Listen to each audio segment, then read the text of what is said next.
It's October the 31st, 1589, and we're in Cologne, in modern-day Germany, as Peter Stump, bound, chained, and flanked by guards, takes timid steps towards his end.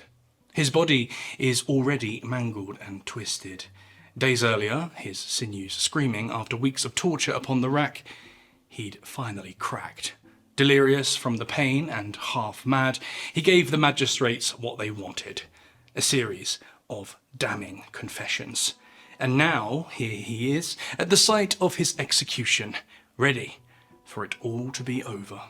But for Peter Stump, the agony is just beginning. Before a baying crowd, the man is strapped upon a wheel, his arms splayed wide as if seeking some kind of mercy.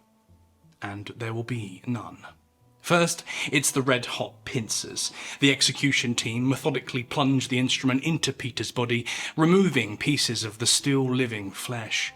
The process is repeated 10 times. Peter's cries grow fainter with each pass, but the pain remains vivid and blinding. Then, the Axeman is brought out. He wields the weapon the way he's been trained, dealing heavy blows that shatter Peter's arms and legs. Finally, as he hangs limply and broken upon the wheel, Peter's head is cut from his shoulders. The torment is finally over.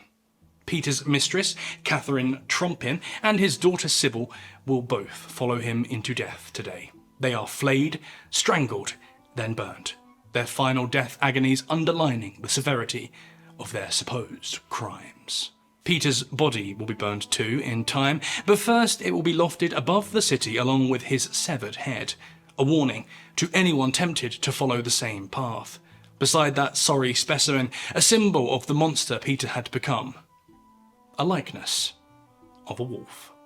Those present here today have witnessed the trauma and misery of painful, drawn-out execution, but they all feel what they've just seen is justified.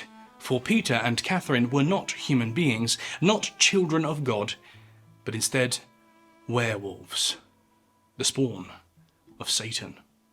As for young Sybil, as part of a werewolf bloodline, she had to go too. This is the macabre and unsettling story of Europe's werewolf trials.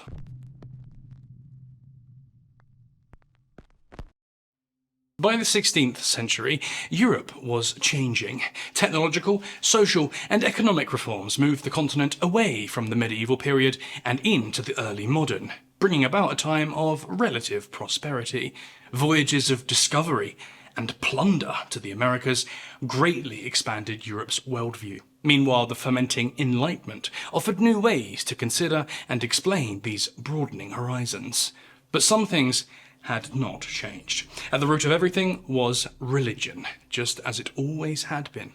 And the pretty Renaissance artworks, glittering financial centres, and technological innovations would mean nothing without God underpinning everything.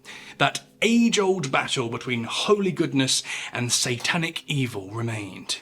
In fact, it had grown even more violent. In Spain, the infamous Inquisition put thousands of people to death from 1478 onwards, executing their last victim as late as 1826. In England, Mary I executed 284 Protestants over her 5-year reign. When her sister Elizabeth came to the throne, she returned the favour, putting 183 Catholics to death. These were heretics rather than devil worshippers, but similarly grim fates awaited anyone accused of straying towards Satan. In Salem, Massachusetts in the 1690s, Pendle, Lancashire in the 1610s, North Berwick, Scotland in the 1590s, and in countless other places, hundreds of people were executed for witchcraft, sorcery, and being in league with the devil. So, while the idea of a werewolf trial might seem bizarre to us today, to early modern Europeans it would have been anything but. Not only was this a matter of life and death, werewolves were lethal creatures after all, it was also a matter of eternal salvation and a triumph of good over evil. It was this fervour that fueled one of Europe's first werewolf panics in Valais on the modern borders of France and Switzerland. In 1428, rumours began to spread of witches and sorcerers operating in Valais. These evildoers, it was said, had the power of flight and invisibility. They would raid wine cellars, spread sickness, even kidnap and eat young children. And crucially, they could transform into wolves and slay livestock in the fields. Over nearly 20 years, more than 350 people were put to death in Valais as locals turned on one another, accusing each other of witchcraft out of fear, jealousy, or plain old vindictiveness. It was a similar panic in the town of Bedburg near Cologne 150 years later that sealed the fate of Mr. Peter Stump. From 1564 to 1589, the people of Bedburg were plagued by a spate of apparent wolf attacks. Cattle were mutilated, some even ripped apart in their fields. In the 1580s, a local girl claimed she'd been attacked by a monstrous wolf-like creature and had prayed for God to save her. He did, in the form of a cattle stampede that drove the beast away. In the chaos, the story goes, villagers set upon the fleeing monster, cutting off its left forepaw. When Peter Stump, a landowner from the local area, appeared to be missing his left hand, the villagers needed little further persuading. Despite Stump's protestations that he'd lost his hand in a farming accident, he was nonetheless arrested and then put on trial. You may notice the dark irony of a man named Stump losing his hand, and this may not be a coincidence. Peter is known by various names, from Peter Stube to Abam Griswold, among others. The name Stump may have in fact been a way for pamphleteers to ridicule the man even further, an early modern version of a pithy tabloid headline.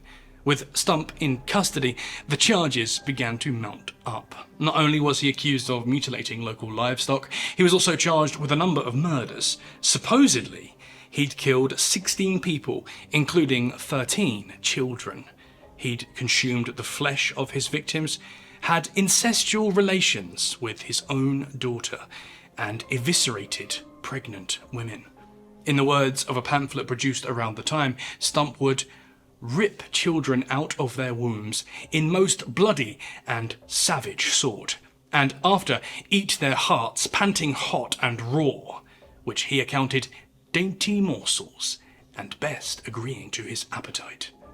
The interrogations began, and by interrogations, of course, I mean brutal tortures. It's always brutal tortures. Stump was stretched upon the rack as his limbs were torn slowly from their joints. He offered up agonized confession after agonized confession. According to that same pamphlet, he confessed to being a most wicked sorcerer who transformed into the likeness of a greedy, devouring wolf.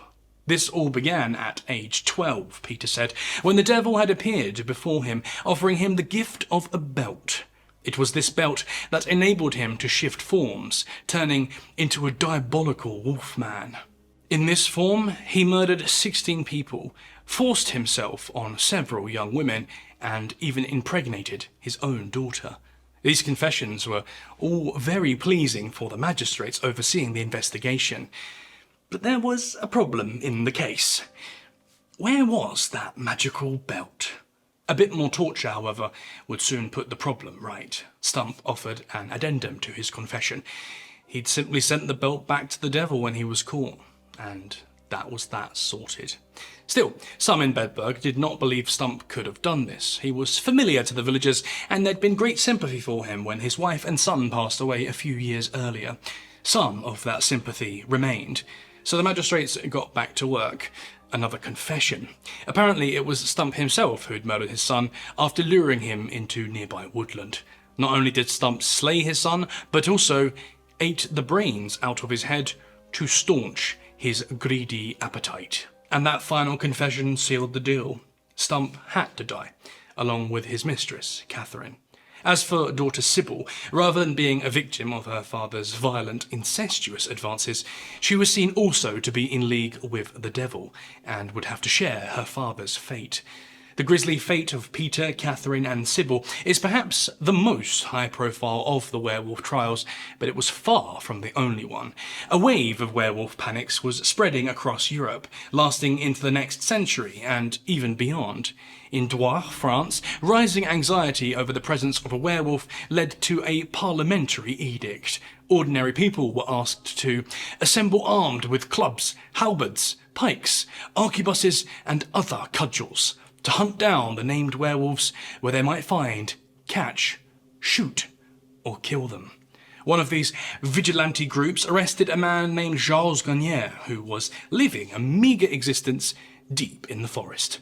During torture, Garnier supposedly confessed to murdering a number of local children while in the form of a wolf, even attempting to eat the flesh from their bones. Despite evidence of his innocence, Garnier was burned alive in 1574. In 1598, an unnamed man from Chalon was found guilty of murder, what YouTube only lets me call SA, cannibalism and necrophilia, in a crime wave so horrifying that local authorities apparently tried to have it stricken from the record.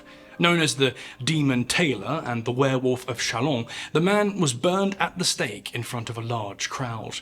Those who bore witness said he could be heard cursing and blaspheming to the very end. This seems like an understandable response to being burned alive, but the supposed witnesses took it as hard evidence that he was in league with the devil. I say supposed witnesses because there's no records. All that's been passed down to us are second and third-hand rumours. Like with most of these trials, facts tend to come second to scaremongering. The Netherlands also had its fair share of werewolf panics. In the 1590s, farmer Volker Dirks was arrested along with his 5 children. Under interrogation, 13-year-old son Elbert and 14-year-old Hessel claimed to have made pacts with the devil, receiving a belt that could transform them into wolves, as well as cats. Eager to gain a fair and balanced picture of what was going on, the interrogators turned to Volkert himself, which of course means that they inflicted massive amounts of pain on him until he corroborated his son's stories. Next, it was 17-year-old daughter Hendrika's turn. She told her own stories of dancing and fornicating with the devil, and said that the whole of Dirk's family had been part of a troupe of werewolves that included several other villagers. Volkert and Hendrika were burned at the stake, along with villagers Antonis Bulk and Maria Barton, who confessed under torture. Due to their tender age, Volkert's sons were spared the stake and were simply flogged, and then forced to assist with the burning of their own sister. In 1605, a Dutch man named Henry Gardin was burned to death after allegedly using a cat skin to transform into a werewolf before abducting, murdering, and eating a child. Gardin's accomplice was Jan Laloup, literally the wolf in French. Laloup was eventually caught, forced to confess to having a devil wife named Jallet, and then executed by strangling in 1607. Later in the century, Jan Vindevogel of Uyk was burned to death after being spotted stalking through many fields in the guise of a wolf. Before he died, Jan named friend Us Verpret as another lycanthrope. Us evaded capture himself for almost a decade, but was also put to death in 1652. The Baltic state of Livonia, modern-day Latvia and Estonia, had a more complex relationship with werewolves. Some of the region's indigenous population remained pagan, despite the best efforts of the local nobility and of the invaders from Russia, Sweden and the Polish-Lithuanian Commonwealth to convert them. In traditional beliefs, werewolves could be good or bad, not necessarily beings of pure evil. When the local judiciary got wind of werewolf accusations, however, they went to town, often using torture to twist testimonies into something more fitting with Christian demonology. At least 18 women and 13 men were accused of being werewolves, and sometimes were-bears, between 1527 and 1725. One of the most famous was a man named Hans from the village of Idavar in Estonia. Hans was only 18 when he was arrested by the occupying Swedish authorities in 1651. He claimed he'd been bitten by Satan and had spent the last 2 years transforming into a wolf and hunting in the forests at night. He hadn't killed anyone or even caused anyone any harm. In many cases, he was a victim, but the court wasn't particularly bothered about this. Instead, they agonised over whether his soul had been transplanted into a werewolf or whether his body had physically transformed into a werewolf. To quote historian Maya Maida, the court asked whether he felt himself to be a man or a beast while transmuted. He said that he felt himself to be a beast. And that did it for poor Hans. They executed him. In a slightly less depressing tale from 1692, an 80-year-old man named Thijs from modern-day Latvia made the astonishing claim that he was a hound of God. Each year, he'd spend 3 nights in the depths of hell, which he claimed was at the end of the lake called Pure Essa, in a swamp below Lemberg. To enter hell, he'd take on the form of a wolf and then do battle with the evil demons, witches and spirits he found there. Thijs cited recent good harvests as evidence that he was not only making these trips, but that he was winning his battles, thumping it out down in the underworld. The bemused court weren't too happy with the blasphemy, but even the brutality of a 17th century witch trial couldn't exactly sentence him to death for his godly mission. So they flogged him instead. Further south, long-standing beliefs in folkloric beasts melded with modern Christianity to sow seeds of panic. The Serbian Vukodlak, Greek Vikolakas, and Bulgarian Varkolak were vampiric versions of werewolves, walking dead creatures which people were genuinely scared of. The botanist Joseph Piton de Tonfort reported hearing of Vikolakas in Mykonos in 1701, after a man murdered by a burglar had apparently risen from the dead. Journalist Kerry Kalasa Sikiaridi describes how the beast was mischievous at first, sneaking up on people from behind, stealing their alcohol and overturning furniture. However, when its actions began to grow more extreme, locals decided they'd need to handle the situation. The Tonfort himself claimed to have witnessed locals exhuming the man's corpse and then cutting out its heart. As these creatures were undead rather than living humans colluding with Satan, trials were uncommon, but anxieties around werewolves were certainly very real. So werewolf panics were not isolated incidents that took place across the broad sweep of Europe's geography and across a broad sweep of time too, from the late 15th century right up to the 18th. But beyond general ideas about good and evil, why werewolves specifically? Where did this notion come from? And this is perhaps not so surprising. Wolves are dangerous creatures. They kill livestock, which could essentially be a death sentence for communities based around subsistence farming. And they even directly killed people in some cases. Humans had been fearful of wolves, more or less, since the dawn of time. The idea of a human transforming into a wolf was nothing new either. In the Epic of Gilgamesh, there's a mention of werewolves in the 3rd millennium BCE, and Greek mythology provides us with King Laocoon, who was turned into a wolf by Zeus. It's Laocoon who gives us the more modern word lycanthrope. But while wolves were certainly frightening and dangerous, they weren't typically considered evil. The legendary founders of Rome, Romulus and Remus, for example, were raised and nurtured by a wolf, a sacred animal of the god of Mars. In Norse mythology, the wolf Fenrir embodies Ragnarok, the end of all things, and the phase of rebirth that will follow, the necessary cycle of life. Odin's lupine companions, Geri and Freki, on the other hand, symbolize the close relationship and shared traits between humans and the species. Across the continent, from Germany to Rome and from Ireland to the Ukrainian steppe, the tradition of wolf warrior exists. Wolves were understood to be ferocious and bloodthirsty, but channeling this on the battlefield was noble and desirable, not evil and monstrous. It's not until much later that the idea of the terrifying, diabolical werewolf begins to emerge. This may be due to a shift in religious beliefs. By the late Middle Ages, Europe was almost exclusively Christian, but Old Age pagan beliefs did still hang around. We actually see a lot of this blend between Christianity and paganism in witchcraft cases throughout the Middle Ages. It was widely known that Elizabeth Southerns, or Old Demdike of Pendle fame, was a witch, and had been all of her life, telling fortunes and offering pagan healing potions, and then going to church on a Sunday was all viewed as a perfectly acceptable conduct in 17th century Lancashire.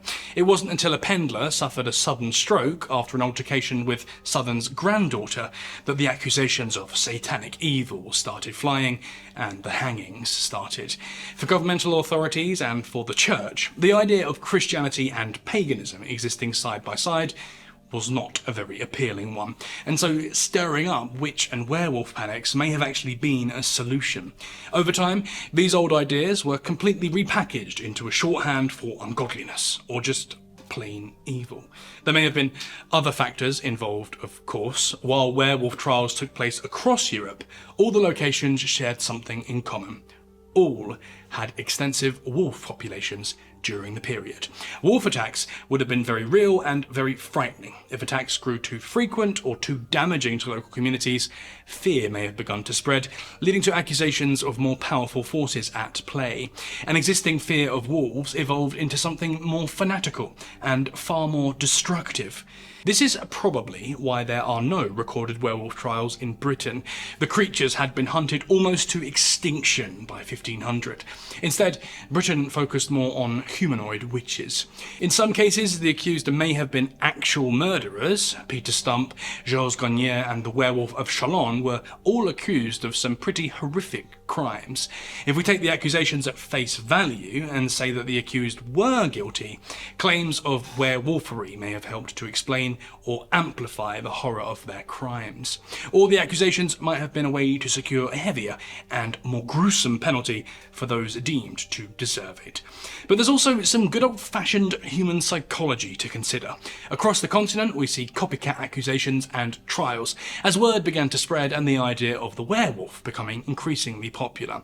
The obsession with lycanthropes could be just another example of mass mania, one which, once it began, rapidly grew completely out of control. Plenty of people still believe in the supernatural these days, after all, whether it's a poltergeist in your local pub or a headless white lady roaming a nearby stately home.